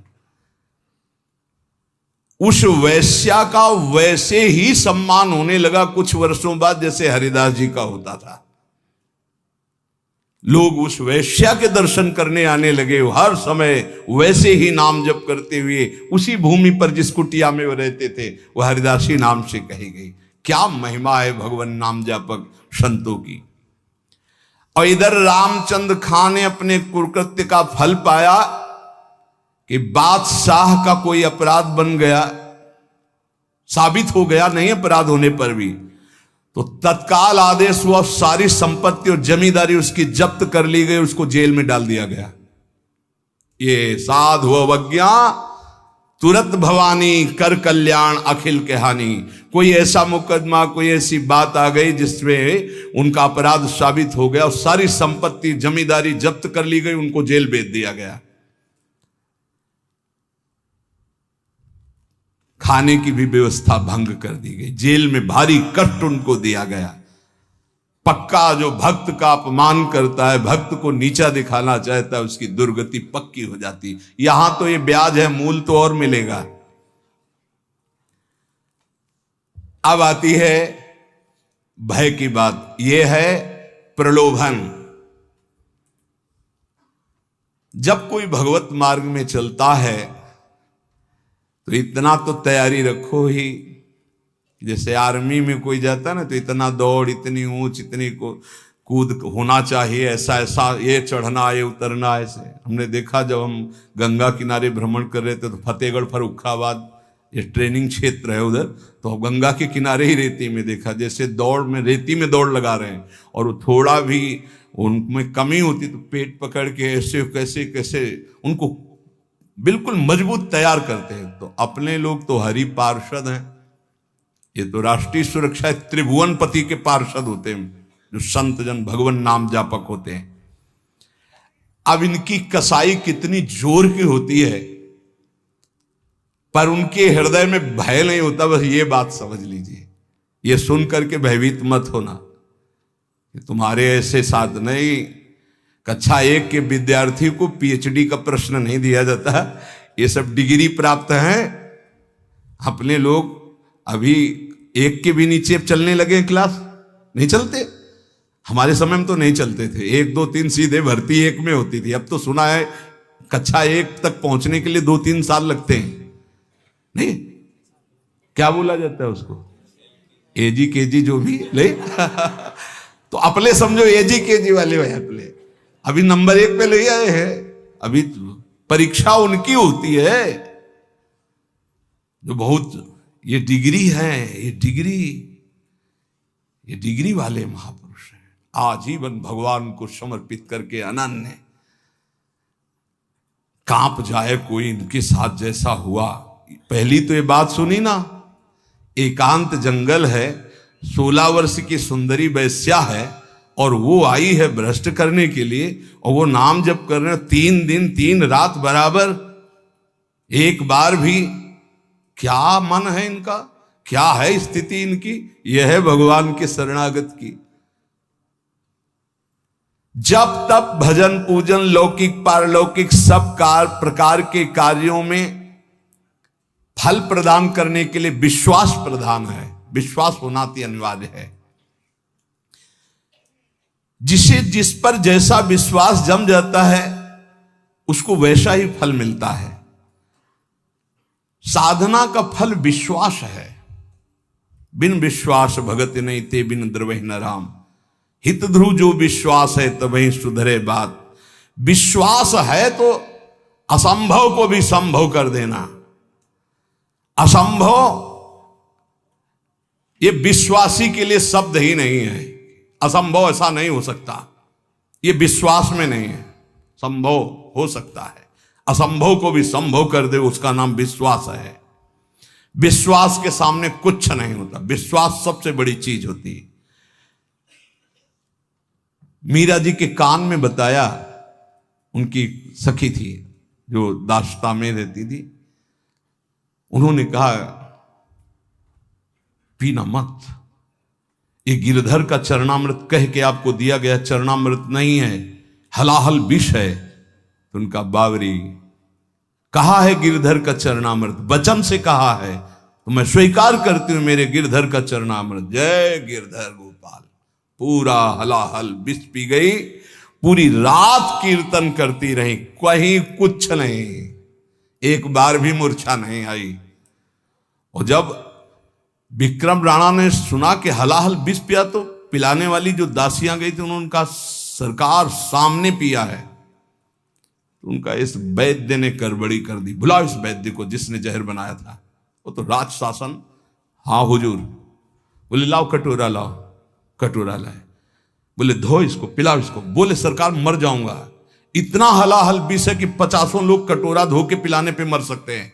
तो उनका मीरा नहीं मरी, पूरा जहर पीकर तू कैसे मर जाएगा, तूने जहर बनाया ही नहीं। तो उनका सरकार पिला दोगे तो मर जाएंगे। धो के पिलाया, जब जे ही जबान में पिया, फड़क फड़क करके मर गया। इतना धोने वाले उसमें विष था, तो हलाहल विष, कोई असर मीरा जी के ऊपर नहीं हुआ। क्यों? विश्वास, गिरधर का चरणामृत। विश्वास।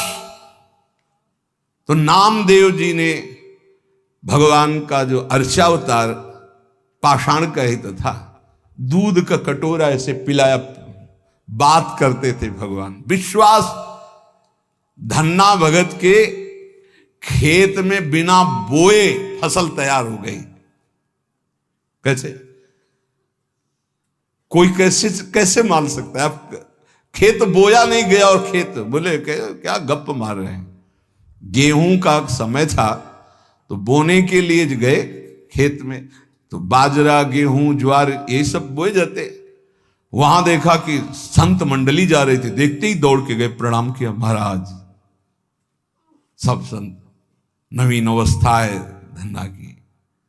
हाँ बेटा, अब यहां कुछ होता तो आपको पवा, अगर आप कुछ मिनट बैठो तो मैं बीज बोने के लिए जो अन्न लाया हूं, इसको बाजार से बेचकर कुछ मीठा लाता हूं, आप सबको पवाता हूं। तो बोले जय श्री राम जी की इच्छा। सब बैठ गए कीर्तन करने, लोग गए बाजार से बेच करके आए, पवा दिया। अब पवा तो दिया, घर में पूछा जाएगा कि खेती बोया है, तो उन्होंने खेती को ऐसे जोत कर पहटा लगा दिया और घर बोआ है। हाँ, एक दाना नहीं बोया, वो बाजार में बेचकर संतों को पवा दिया। विचार किया कि जब ये होगा कि खेत नहीं जगा तो कह देंगे बीज ठीक नहीं था, वो जगह ही नहीं, तो खेत ही में नहीं गए। 10-15 दिन बाद एक आदमी आया बगल वाला और बोला कैसी तुमने उसमें पावर लगाया है, खाद डाली कि एकदम हम लोगों के ऐसे खेत नहीं जगे जैसे तुम्हारा जगह है। बोले मजाक मत करो। बोले पक्का देखो तो जाके। देखा तो उन्होंने कहा हमने तो संतों के उदर में बोया था, खेत में कहां से जग गया। इसके बाद जो फसल पैदा हुई, ये कर तुम अन्यथा कर तुम, भगवान की बात। धन्ना भगत के यहां बिना बोए खेत उपजना, और श्री रैदास जी के लिए सिंहासन से उठकर गोदी में आ जाना। काशी के विद्वानों ने, ब्राह्मणों ने निषेध किया कि रैदास जी को ठाकुर जी की सेवा का अधिकार नहीं, रविदास जी को। वो परम पूज्य महाभागवत श्री रविदास जी, बादशाह ने बुलाया, कहा ब्राह्मण लोग कह रहे हैं कि तुम्हें अधिकार नहीं सेवा का, तुम अगर अनाधिकारी सेवा करेगा तो अकाल पड़ जाएगा। तो उनका ऐसा तो नहीं, ठाकुर जी तो सबके हैं, हमारे ठाकुर जी स्वयं प्रसन्न होकर हमसे सेवा लेते हैं। उनका तुम्हारी भावना नहीं चलेगी। विद्वान लोग बैठे थे, तो उनका फिर आप ये स्वीकार करें कि ठाकुर जी अगर हमसे सेवा कराना चाहते हैं तो फिर आप क्या कर सकते हैं। बोले ऐसा हो ही नहीं सकता। तो उनका वहां सिंहासन रख दो और आप बुलाओ वैदिक मंत्र से, और हम बुलाएंगे अपने ठाकुर जी को। अगर वो आ जाते हैं गोद में तो मान लें, तुम्हारे पास आ जाते हैं तो आज से सेवा बंद, और हमारे पास आ जाते हैं तो हमारे ठाकुर जी सेवा पक्का। बादशाह ने कहा हाँ ऐसा कैसे हो सकता है, मूर्ति कैसे चल सकती है। तो सभा में बहुत दूर ठाकुर जी विराज, और शुरू किए मंत्र पढ़ना हुआ तो ठाकुर जी भाववश्य भगवान, ठाकुर जी की तरफ देखा और भाव में भर करके जे भी ऐसे किया तो जैसे छोटा बच्चा दौड़ के आ जाए, ऐसे ठाकुर जी सिंहासन से दौड़ के आए और श्री रविदास जी के गले लग गए। ब्राह्मणों ने फिर कहा ये इन्हीं के ठाकुर हैं, इसलिए कोई तंत्र मंत्र कर दिया, हम अपने ठाकुर विराजमान, बोले विराजमान करो। फिर भी वैसे ही हुआ। तो कह रहे हैं विश्वास का प्रभाव देखो, रविदास जी के लिए स्वयं मूर्ति दौड़ कर चल करके आई और गले लग गई। विश्वास करके देखो, उस भोले ब्राह्मण के लिए वृंदावन से गोपाल जी साक्षी देने विवाह की जा रहे हैं। सुना है ना चरित्र। क्योंकि फिर हरिदास जी के चरित्र में बाधा पड़ी। एक ब्राह्मण बूढ़ा था और धनी मानी था, 4 लड़के थे, 1 लड़की थी। अपने लड़कों से कहा कि हम तीर्थ यात्रा जाते हैं, 3 में 4 में से एक चलो, सहयोग करो। तो उन्होंने कहा तुम्हें तीर्थ जाना, जाओ, हमारे पास समय नहीं। वो विचार कर रहे थे कि बूढ़ा आदमी तीर्थ कैसे जाऊं। तो पड़ोस का एक गरीब ब्राह्मण का जवान बालक था, वो आया, उसने कहा काहे को सोच रहे हो, क्या बात सोच रहे हो। बोले हम तीर्थ यात्रा करना चाहते हैं। बोले तीर्थ यात्रा तो बहुत बढ़िया बात है भाई, जिसके पास धन है वही कर सकता है, हम कहाँ से कर सकते हैं। बोले चलो अगर हमारा साथ दे दो तो खान पान का सब खर्चा हम देखेंगे और तीर्थ यात्रा दोनों कर आते। बोले बहुत बढ़िया बात है। वो सोचा कि इनके सारे हमारा भी तीर्थ यात्रा हो जाएगा। वो जवान गरीब ब्राह्मण बोला। अब वो पूरे तीर्थों में घुमाते हुए जब वृंदावन आए तो बीमार हो गया, तो बहुत सेवा की, बड़ा हृदय प्रसन्न हुआ उस धनी ब्राह्मण का, बूढ़े का। और गोपाल जी के मंदिर में कहा भगवान को साक्षी करके कहते हैं कि एक बेटी है, मैं तुम्हें अपनी बेटी का पाणी ग्रहण संस्कार तुम्हारे साथ करूंगा। बोले ताऊ देखो झूठ मत बोलना, वैसे तो हमारी कोई इच्छा नहीं थी, अब तुम कह दिए तो हमारी भी मन में ब्याह की इच्छा आ गई। भगवान के सामने कह रहे हो, घर में जाके बदल मत जाना, क्योंकि मैं गरीब आदमी हूं, तुम बड़े आदमी हो। अरे उन्होंने कहा हम जब भगवान के सामने कह रहे तुम्हें क्या चिंता है। सब तीर्थ करके वापस गए।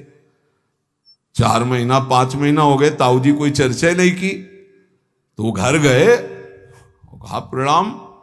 वो ब्याह वाली बात, उनके लड़कों ने धक्का लगाया, बस अपने को देखता है तो हमारी बहन के ब्याह लग बाहर कर दे। बूढ़े से कहा भगवान के सामने साक्षी तुमने कहा था, तुम्हें तो बूढ़ा बस कहता हमें कुछ याद नहीं कि हमने कुछ कहा है। वो पंचायत बैठा ली। पहले गांव में पंच लोग न्याय करते थे, तो उन्होंने कहा ठाकुर जी के सामने इन्होंने कहा कि हम अपनी बेटी का ब्याह करेंगे।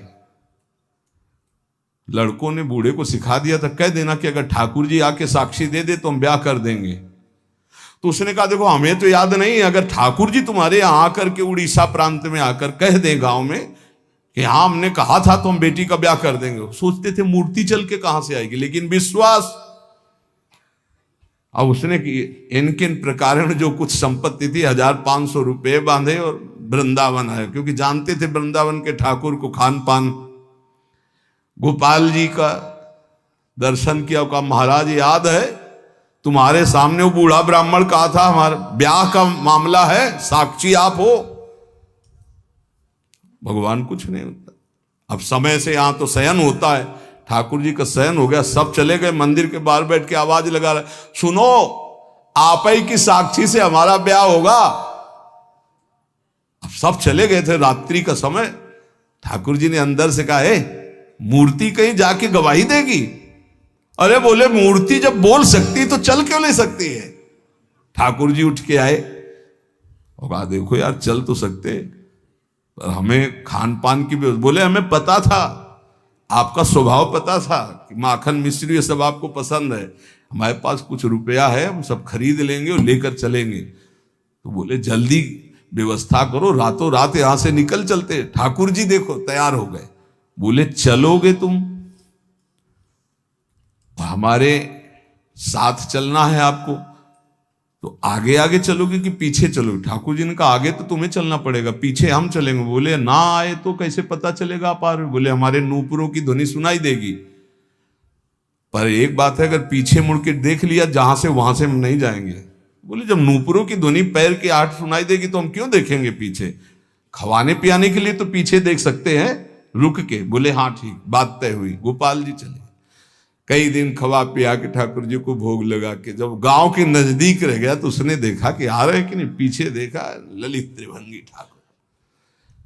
ठाकुर जी ने कहा देखो अब तो नहीं जाएंगे। बोले जरूरत भी नहीं, हम सबको बुला के लाते हैं। गांव में हल्ला मचा, वृंदावन से गोपाल जी आए साक्षी देने के, भीड़ लग गई। ब्राह्मण ने कहा अपने लड़कों से कि आप नहीं, अब तो साक्षी देने की जरूरत ही नहीं, भगवान पधार गए और ब्याह हो। बोले विश्वास का फल देखो, मूर्ति चल करके यहां से उड़ीसा प्रांत जाकर साक्षी देने लगी। विश्वास का फल देखो, भयंकर से भयंकर कष्ट की परिस्थिति में प्रहलाद जी की आह नहीं निकली। और प्रहलाद जी का विश्वास देखो, खंभे से नरसिंह भगवान का अवतार हो गया। ये विश्वास बहुत बड़ी उपलब्धि है साधना की। महात्मा हरिदास जी विश्वास के तो मूर्तिमान स्वरूप हैं।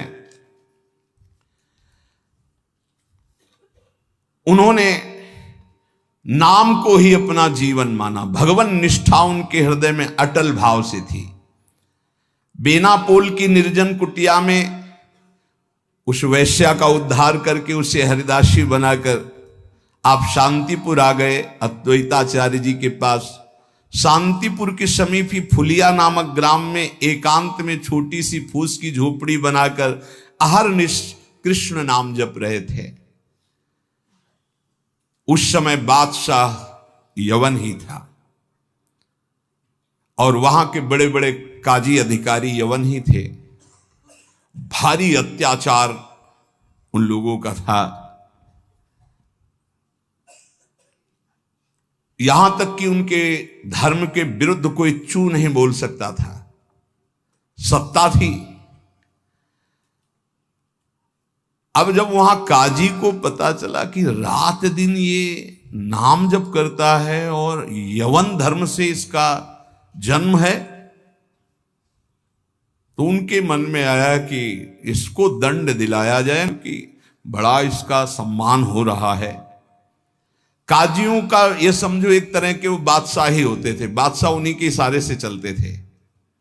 गोराई नाम का एक काजी था जो बहुत ही कठोर और कर्कश स्वभाव का था। हरिदास जी का प्रभाव देखकर वो ईर्ष्या से देखता।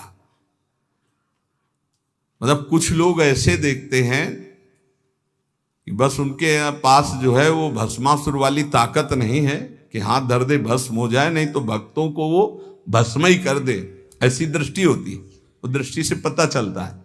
वो हरिदास जी को ऐसे देखता कि कैसे इनको नष्ट कर दूं। और जब उसको ये पता चला कि यवन धर्म के ही हैं, तब तो बढ़िया उसको रास्ता मिल गया। हरिदास जी का प्रभाव दिनों दिन बढ़ता चला जा रहा था। उसने विचार किया कि यवन धर्म के होकर के हिंदू धर्म का नाम ले रहे हैं, ये तो कुफ्र है, काफिर है। ऐसा काजी ने विचार किया। इसे बादशाह के सामने पहले पेश करें, फिर इसको दंड निर्धारित करें। गुराई काजी ने विरुद्ध राज दरबार में अभियोग चला दिया ठाकुर हरिदास जी की। राज आज्ञा हुई तत्काल गिरफ्तार किया जाए, क्योंकि बादशाह यवन था। हथकड़ी बेड़ियों से जकड़ लिए गए ठाकुर हरिदास जी। डरना नहीं, ये डिग्री वालों की बात है जो उच्च कोटि के महापुरुष हैं। तुम मत सोच लेना कि हम राधा राधा जपेंगे तो, हाँ ऐसा नहीं। भगवान वो सामर्थ्य देते जो प्रहलाद जी को सामर्थ्य दी, वही ऐसे भक्तों को सामर्थ्य देते। ऐसा नहीं है कि अपने सामर्थ्यहीनों को ऐसा प्रश्न कर, ऐसा नहीं, डरना नहीं कि भगवान बड़ी भारी परीक्षा लेते हैं। हथकड़ी बेड़ियों से जकड़ लिए गए और इनको पेश किया गया निरपराध हरिदास जी को अपराधी की तरह। बादशाह ने देखा 9 युवक तेज से प्रभावित, मानो पूरा सभा आश्चर्यचकित और आलोकित हो गई हो, प्रभावित हो गए। जो यवन बादशाह थे और कहा सम्मान से इनको बैठाला जाए। आसन दिया गया, आसन पे बैठे। हरिदास जी जब बैठ गए तो बादशाह ने कहा कि आपने स्वाभाविक धर्म परिवर्तन किया है, तुम्हारा जन्म तो मुसलमान के घर में हुआ है और ये तुम्हारी, जैसे अपने भगवान का नाम लेते हैं तैसे अपने भगवान का नाम लेके बोले कि तुम्हारी तो कृपा ही जो है, जो यवन धर्म में तुम्हारा जन्म हुआ। बादशाह ने कहा तुम काफिरों का आचरण क्यों करते हो, इससे तो तुम्हें नर्क जाना पड़ेगा। मुझे बड़ी दया आ रही तुम्हें देखकर, दंड देना नहीं चाहता फिर भी तुम तौबा बोलो, प्रायश्चित करो और कलमा पढ़ो, छोड़ो इसे, तो तुम्हारे दंड में हम कुछ कमी कर सकते हैं, नहीं तो भयानक दंड तुम्हें मिलेगा क्योंकि तुम काफिर हो। सुख की प्राप्ति धर्म से चलने से होती, तुम धर्म का त्याग कर चुके हो। हरिदास जी ने कहा श्रीमान महाशय, आपने जो कुछ कहा आप अपने ज्ञान के अनुसार, विश्वास के अनुसार, धर्म के अनुसार ठीक बोल रहे हैं। आपका विश्वास आपको फल देता है, ठीक कह रहे हैं। क्या कोई हिंदू आपके धर्म को स्वीकार करेगा? अगर स्वीकार करेगा तो उसे नरक मिलेगा? बोले नहीं, वो स्वीकार कर सकता है और उसकी भगवान की कृपा होगी। वो अपने भगवान का नाम लेते हुए बोले हाँ, तो क्या कोई इस्लाम छोड़कर अगर हिंदू धर्म को स्वीकार करता है, क्या उसके ऊपर भगवान की कृपा नहीं होगी? क्या वो भगवान का भजन नहीं करता? फंसा लिया। काजी बीच में बोल पड़ा, देखो साहब इसकी बातों में मत आना, अगर आप इसको छूट दी तो आगे आप समझ लीजिए कि आपके धर्म में चलने वाले कितने लोग ऐसा करने लगेंगे। हरिदास जी ने कहा हमारी निष्ठा भगवान नाम में है, आप चाहे अभी इसी क्षण मेरे प्राण ले लो, मेरा नाम रुकने वाला नहीं।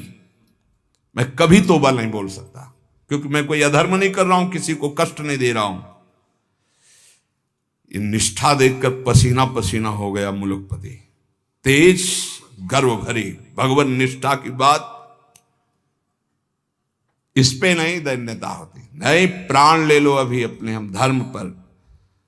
मुलुकपति ने कहा तुम्हारी बातें हिंदुओं के लिए ठीक हो सकती लेकिन हम यवनों के लिए नहीं। तुम हमारे धर्म में पैदा हो इसलिए हमारी बात पर विश्वास करो।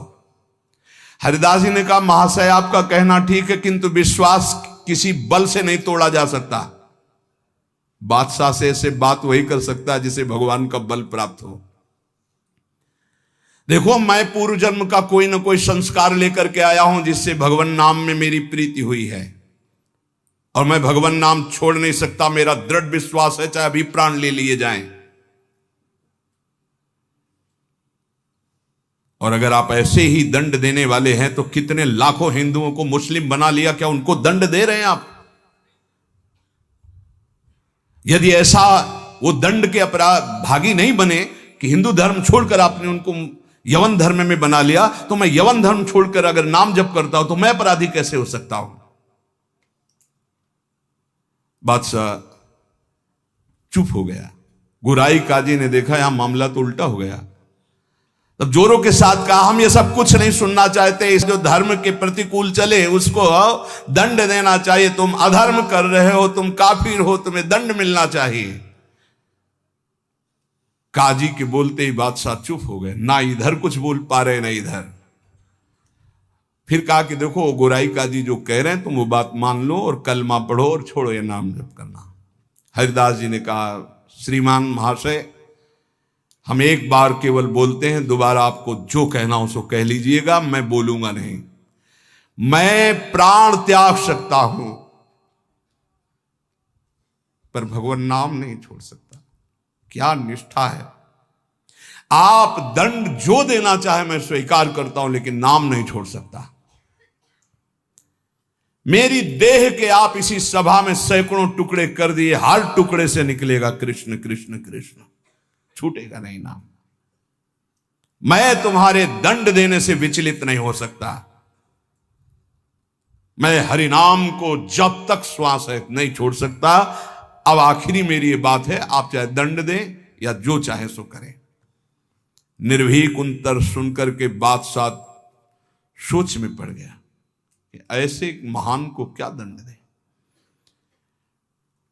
गुराई काजी की तरफ देखा।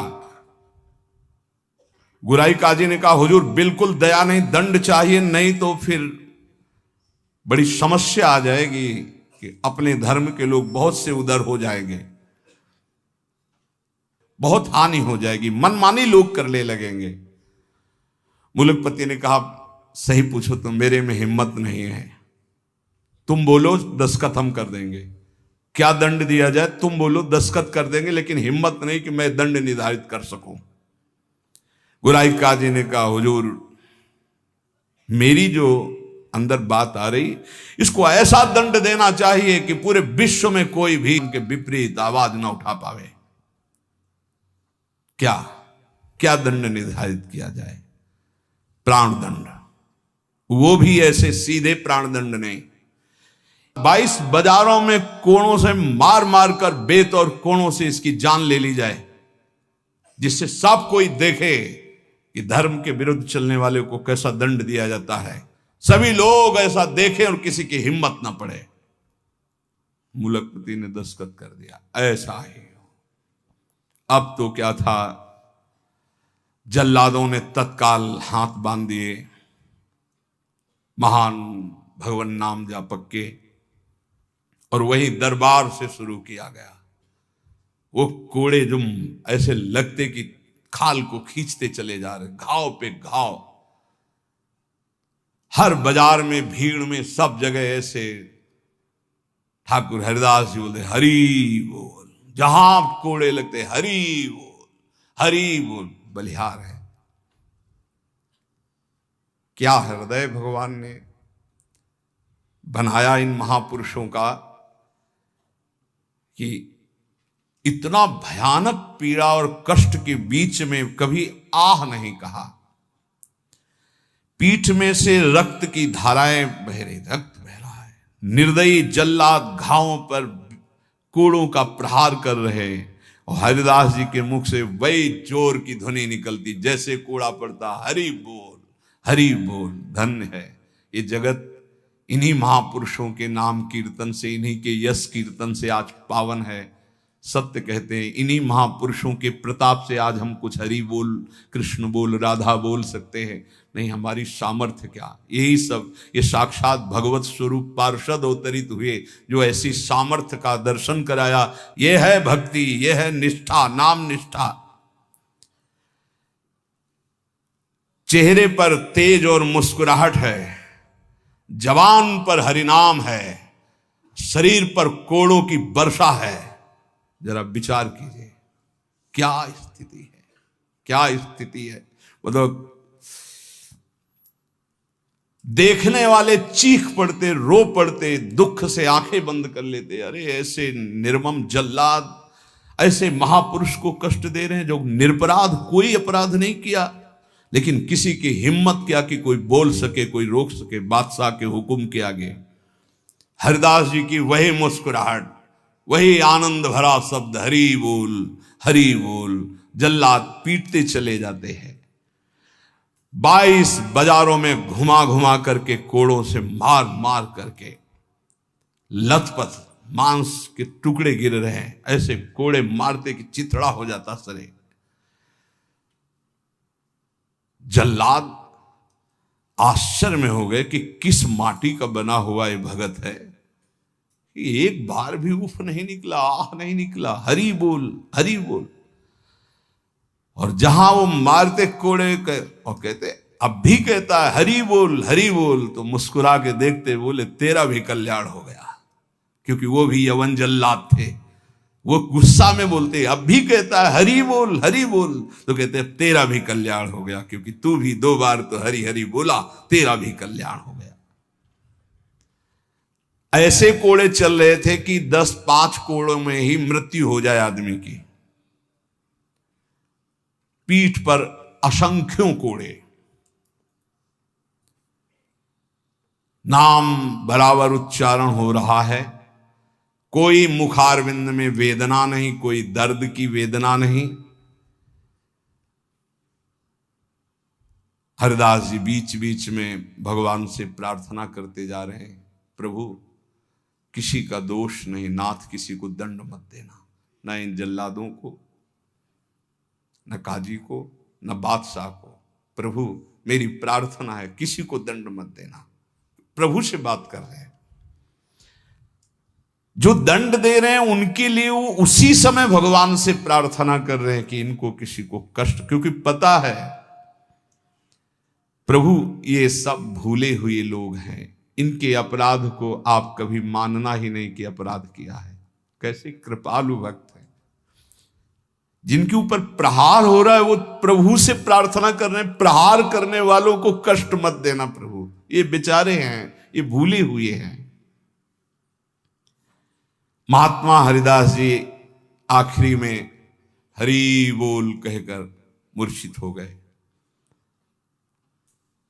उन जल्लादों ने देखा कि नस नाड़ी में कोई धड़कन नहीं, अब ये पधार गए।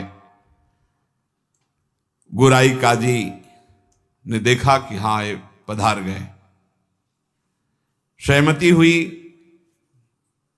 कि अगर इसको जमीन में दफनाओगे तो उत्तम गति होगी उनके अनुसार से, इसलिए इसको गंगा में फेंक दो। गोराई काजी ने कहा अगर कब्र में हमारे धर्म के अनुसार तो फिर इसे बहिष्ठ स्वर्ग की प्राप्ति होगी, वो मैं होने नहीं दूंगा, इसलिए इसको गंगा में फेंक दो। फेंक दिए गए। जे ही पतित पावनी भागीरथी का स्पर्श हुआ, मुख में गंगा जल गया तो जैसे अमृत गया हो। और तो गंगा के प्रवाह में गंगा जी गोद में लेके जा रही, डुबो नहीं रही। अब उनको चेतना आई, कृष्ण कृष्ण कृष्ण कृष्ण।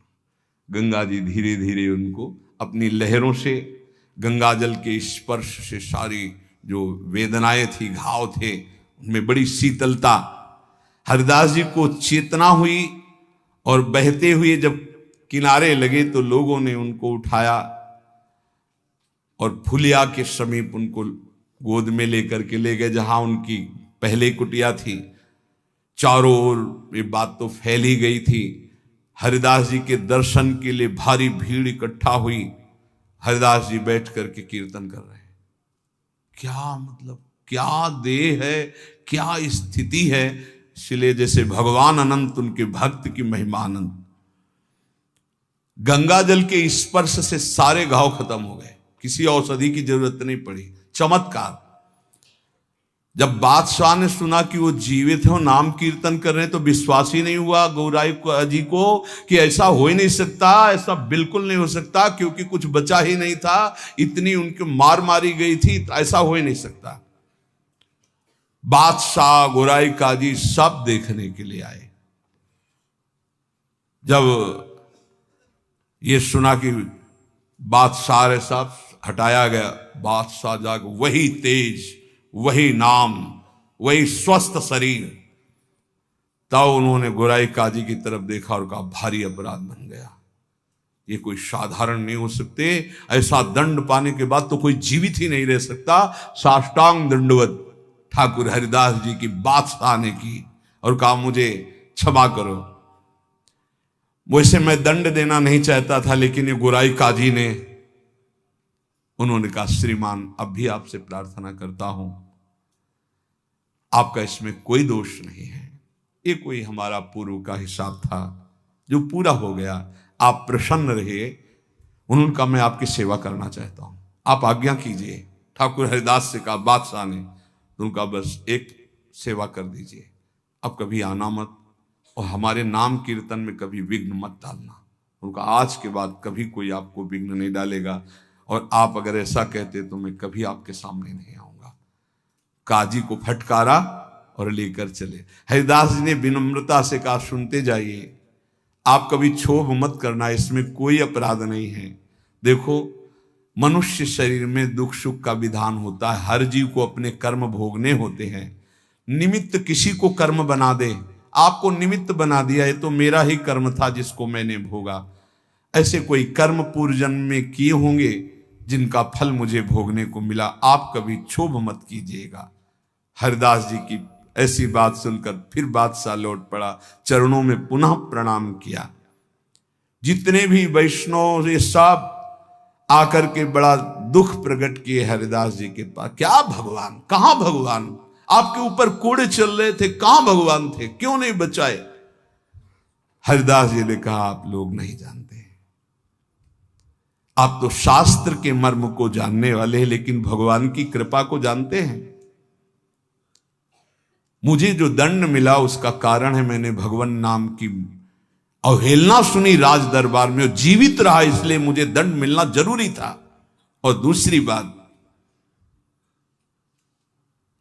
जिस समय मेरे ऊपर कोड़े चल रहे थे तुम्हें दिखाई नहीं दे रहा था, हरि ऐसे किए गए थे, एक भी कोड़ा मेरे ऊपर नहीं लगा। जैसे प्रहलाद जी से पूछते थे उनके मित्र कि तुम्हारे ऊपर हाथियों से कुछ लाया गया, ये तो कहते थे मेरे हरि मुझे ऐसे गोद में लिए, एक भी कष्ट मेरे को नहीं हुआ। ठाकुर हरिदास जी कह रहे, तुम्हें नहीं दिखाई दिया, तुम कोस रहे हो प्रभु को। जिस समय कोड़े चल रहे थे, हरि ऐसे सहस्त्र बाहुओं से मुझे ढके हुए थे, वो कोड़े हरि के ऊपर चल रहे थे, मेरे ऊपर नहीं। वो हरि वार ले रहे थे, मेरे ऊपर नहीं। तभी वो जोर से बोलते थे, हरि बोल, क्योंकि हरि पास में। ये भक्त जानता है, बाहरी क्या जाने।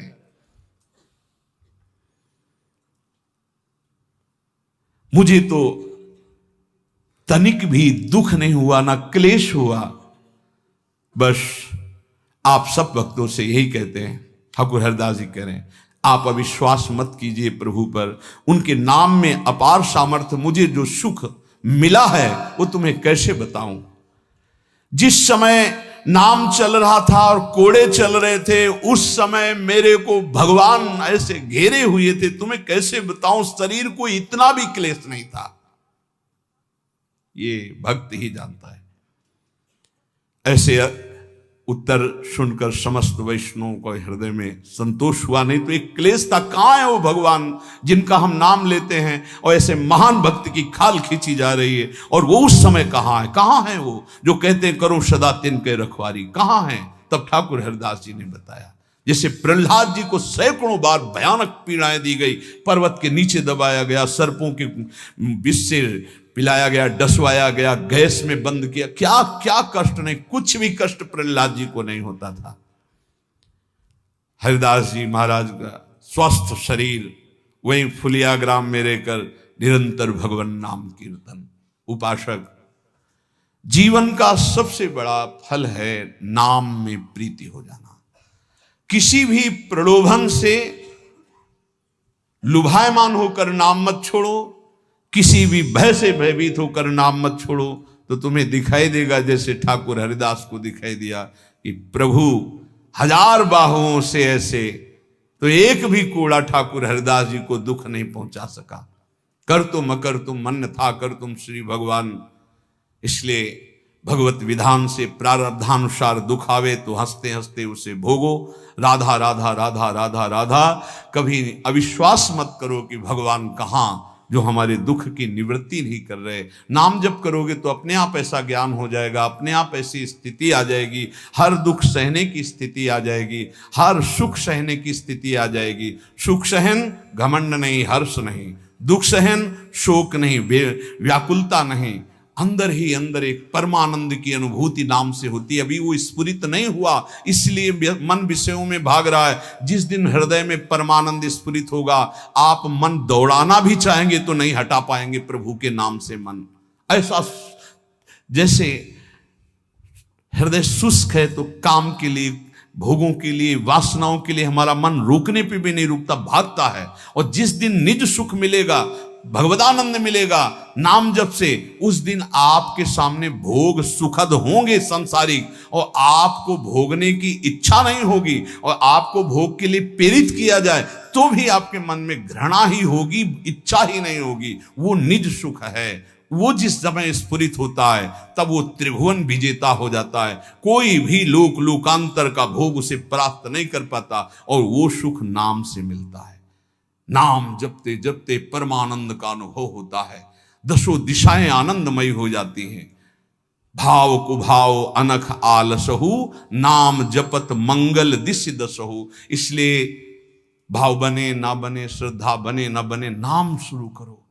ऐसे पकड़ो कि नाम ना छूटे, चाहे प्राण छूट जाए तो जन्म जन्म की बिगड़ी बन जाएगी। भगवान का सानिध्य तुम्हें अनुभव होने लगेगा कि भगवान तुम्हें कितना दुलार कर रहे हैं, प्रिया जो आपको कितना दुलार कर रहे हैं। इसलिए हठ पूर्वक नाम में प्रीति करो, नाम जपने का अभ्यास करो। इसी से सब हो जाएगा, ज्ञान वैराग्य भक्ति प्रेम योग जो चाहोगे सब प्राप्त हो जाएगा। शेष चर्चा आगे। श्री राधा वल्लभ लाल।